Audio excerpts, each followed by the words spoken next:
রাখে। Corner kick তুলেছেন, সেখান থেকে হৃদয় রাখতে পারেননি। সাইড লাইনের বাইরে বল থ্রোয়িং হয়ে যাবে রংধনু ফুটবল একাদশের পক্ষে। সাইম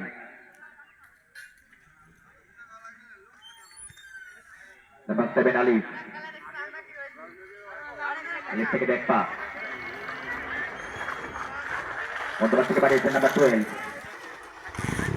হতে পারত সুযোগ, সেখান থেকে নাম্বার 6 হলুদ সঙ্গের পক্ষে আবারও যারা বাম পাতে বাড়িয়েছেন, হতে পারে সুযোগ, হতে পারে সুযোগ, সুযোগ কিন্তু তৈরি হয়েছিল।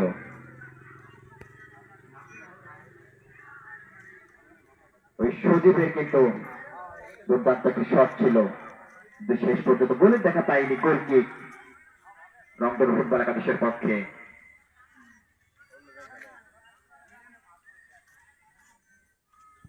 নিলয় মধ্য মাঠে নাম্বার 11 আবার হলুদ সঙ্গের পক্ষে রেখেছেন নিয়ন্ত্রণে নাম্বার 7 যারা চমৎকার ব্যাকপাস টোকা দিয়ে বাড়িয়েছেন নাম্বার 12 বিপক্ষের মধ্যে বের করে দিয়েছিলেন, কিন্তু কোথায় একবারে সীমানা ছুরি পার, বল চলে গেল চাইরে দোকানে।